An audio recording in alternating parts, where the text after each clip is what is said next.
Thanks, comrades and friends.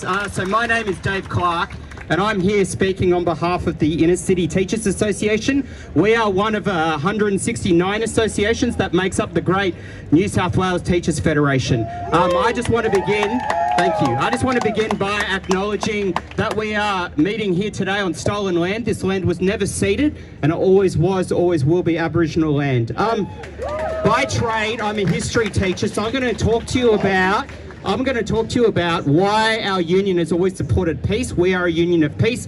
We are against militarism and we are against war.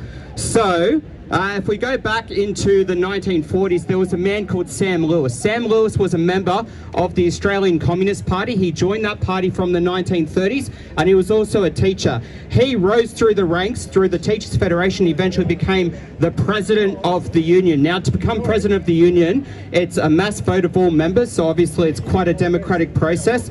The fact that he could do that at that time was absolutely sensational, particularly if you think about sort of the anti-communist scare that came after World War II.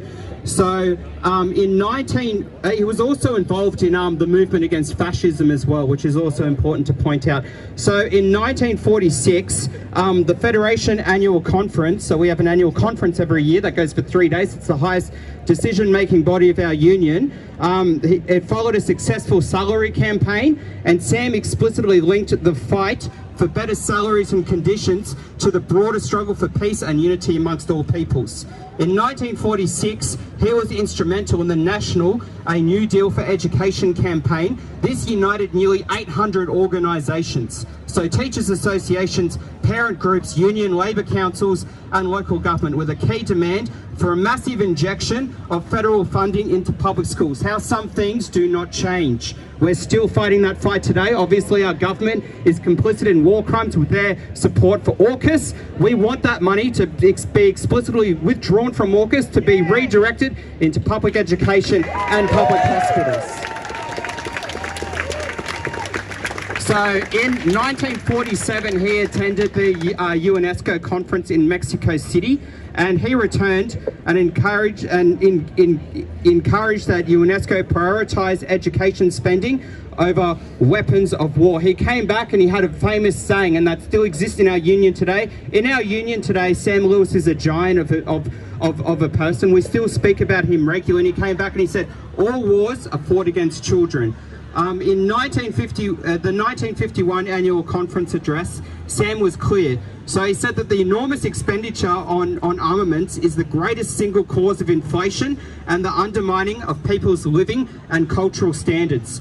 And teachers are agents in the battle against material and moral erosion, against the scorching of human flesh and the searing of the human spirit. So, to fast forward it a little bit today, so the Inner City Teachers Association, that association really stretches from Balmain over to Tempe. We cover about 55 schools. So we have a very proud tradition in the Inner City Teachers Association that we have consistently opposed US militarism and imperial war, from Iraq and Afghanistan to Congo, Sudan, Cuba and of course Palestine. We are affiliated with Union Aid Abroad, which is called AFIDA, raising funds and solidarity for workers fighting for their rights across the world, particularly in developing countries. Our members build rank and file power through peace activities in schools, holding meetings and moving motions to oppose AUKUS and demand the redirection of military spending to public schools and hospitals. And you can see, and through this process, you can see, you know, really the disgusting response that comes back from Anthony Albanese in his office, because he is our local member. So we can boo Anthony Albanese every day of the week, 100%. So the Inner City Teachers Association members are regularly present at all peace rallies. The New South Wales Teachers Federation has had flags at every rally against the genocide in Gaza. We stand by the people of Venezuela during this horrific time of US invasion. We condemn the kidnapping of President Maduro and his partner.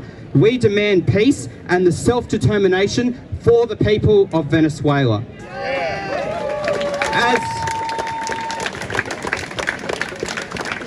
As teachers, and also as teachers, we're not just isolated in that part of the world. We also are parents and we also are members of our own communities as well. We care about the education our students receive.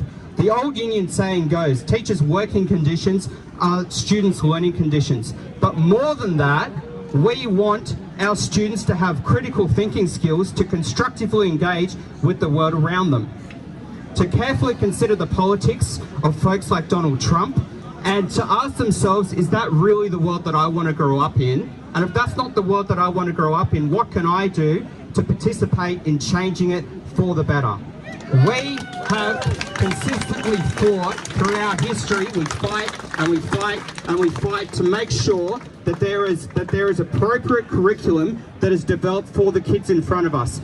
All public school teachers, we are teachers for two reasons. One, because we love it. That's probably the majority of the reason. The other reason is probably because we are a bit crazy, because there's a lot of things that happen in any day of the week at a school. But primarily, we love our job, and that is why we do what we do. And that is why we're so proud to be teacher unionists. And that's why we're so proud to be members of the New South Wales Teachers Federation. However, we still have work to do. We need to build working class power, becoming the masters of our own world, and ensure our students grow up in a world free from war, free from aggression. I just want to thank all the comrades who have spoken today. They've been amazing speeches. Also for everyone coming at such short notice. Obviously it was quite horrific seeing those scenes coming through from 6:30 last night. So this is just the beginning. We obviously need to keep this up because the United States is not going to go anywhere. We need to make sure that they are aware, and more importantly, we need to make sure that the Australian government is aware that we are entirely opposed to this imperialist aggression in Venezuela. Thanks, comrades.